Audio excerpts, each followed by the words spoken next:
लड़ना ही होगा। मानवतावादी शक्तियों ने एक होकर के आतंकवाद को परास्त करना ही होगा। आतंक से लड़ने के लिए जब सभी देश एक मत, एक स्वर, एक दिशा से चलेंगे तो आतंकवाद कुछ पल से ज्यादा नहीं टिक सकता है। साथियों, पुलवामा हमले के बाद अभी मनस्थिति और माहौल दुख के साथ आक्रोश से भरा हुआ है। ऐसे हमलों का देश डटकर मुकाबला करेगा। यह देश रुकने वाला नहीं है। हमारे वीर शहीदों ने अपने प्राण की आहुति दी है और देश के लिए मर मिटने वाला हर शहीद दो सपनों के लिए जिंदगी लगाता है। पहला, देश की सुरक्षा। दूसरा, देश की समृद्धि। मैं सभी वीर शहीदों को उनकी आत्मा को नमन करते हुए, उनके आशीर्वाद लेते हुए मैं फिर एक बार विश्वास जताता हूं कि जिन दो सपनों को लेकर के उन्होंने जीवन को आहूत किया है, उन सपनों को पूरा करने के लिए हम जीवन का पल पल खपा देंगे। इस हमले की वजह से देश में जितना आक्रोश है,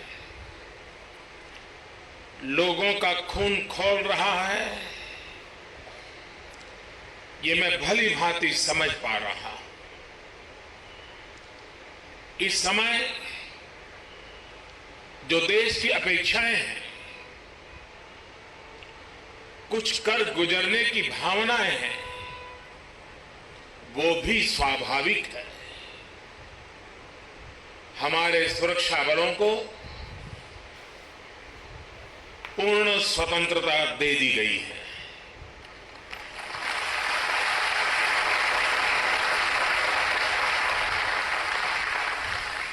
हमें अपने सैनिकों के शौर्य पर, उनकी बहादुरी पर पूरा भरोसा है। मुझे पूरा भरोसा है कि देशभक्ति के रंग में रंगे लोग सही जानकारियां भी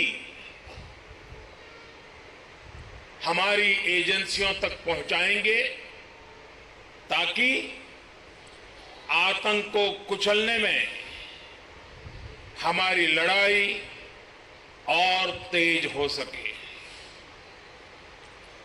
मैं आतंकी संगठनों को और उनके सरपरस्तों को कहना चाहता हूं कि वे बहुत बड़ी गलती कर चुके हैं। बहुत बड़ी कीमत उनको चुकानी पड़ेगी।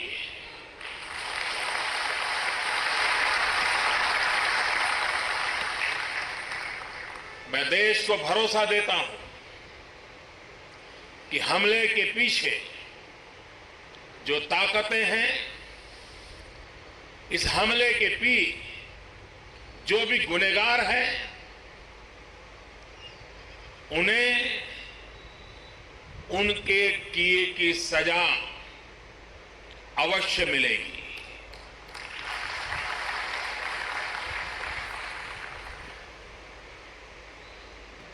जो हमारी आलोचना कर रहे हैं, उनकी भावनाओं का भी मैं आदर करता हूं। उनकी भावनाओं को मैं भी समझ पाता हूं और आलोचना करने का उनका पूरा अधिकार भी है। लेकिन मेरा सभी साथियों से अनुरोध है कि ये वक्त बहुत ही संवेदनशील और भावुक पल है। पक्ष में या विपक्ष में,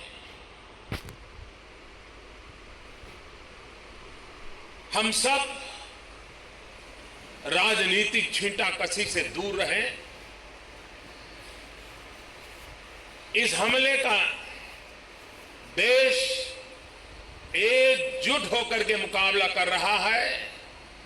देश एक साथ है, देश का एक ही स्वर है और यही विश्व में सुनाई देना चाहिए, क्योंकि लड़ाई हम जीतने के लिए लड़ रहे हैं।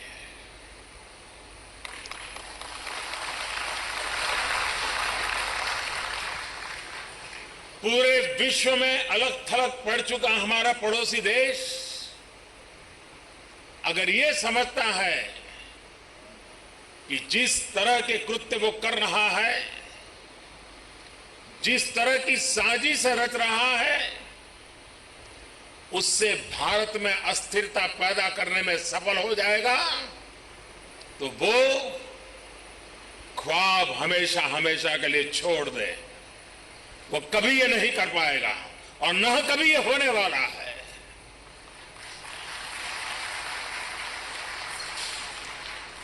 इस समय बड़ी आर्थिक बहाली के दौर से गुजर रहे हमारे पड़ोसी देश को ये भी लगता है वो ऐसी तबाही मचाकर भारत को बदहाल कर सकता है, उसके ये मंसूबे भी कभी पूरे होने वाले नहीं है।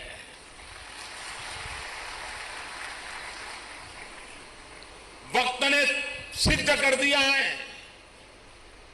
कि जिस रास्ते पर वो चले हैं वो तबाही देखते चले हैं और हमने जो रास्ता अख्तियार किया है वो तरक्की करता चला जा रहा है।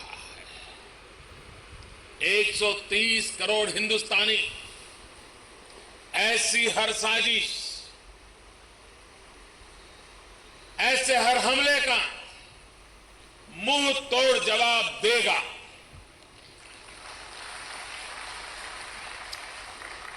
कई बड़ों देशों ने बहुत ही सख्त शब्दों में इस आतंकी हमले की निंदा की है और भारत के साथ खड़े होने की, भारत को समर्थन की भावना जताई है। मैं उन सभी देशों का आभारी हूं और सभी से आह्वान करता हूं कि आतंकवाद के खिलाफ सभी मानवतावादी शक्तियों को एक होकर के लड़ना ही होगा। मानवतावादी शक्तियों ने एक होकर के आतंकवाद को परास्त करना ही होगा।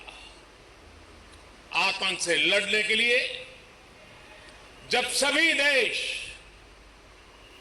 एक मत, एक स्वर, एक दिशा से चलेंगे तो आतंकवाद कुछ पल से ज्यादा नहीं टिक सकता है। साथियों, पुलवामा हमले के बाद अभी मनस्थिति और माहौल दुख के साथ आक्रोश से भरा हुआ है। ऐसे हमलों का देश डटकर मुकाबला करेगा। यह देश रुकने वाला नहीं है। हमारे वीर शहीदों ने अपने प्राण की आहुति दी है और देश के लिए मर मिटने वाला हर शहीद दो सपनों के लिए जिंदगी लगाता है। पहला, देश की सुरक्षा, दूसरा, देश की समृद्धि। मैं सभी वीर शहीदों को उनकी आत्मा को नमन करते हुए, उनके आशीर्वाद लेते हुए मैं फिर एक बार विश्वास जताता हूं कि जिन दो सपनों को लेकर के उन्होंने जीवन को आहूत किया है, उन सपनों को पूरा करने के लिए हम जीवन का पल पल खपा देंगे। इस हमले की वजह से देश में जितना आक्रोश है, लोगों का खून खौल रहा है, ये मैं भली भांति समझ पा रहा हूं।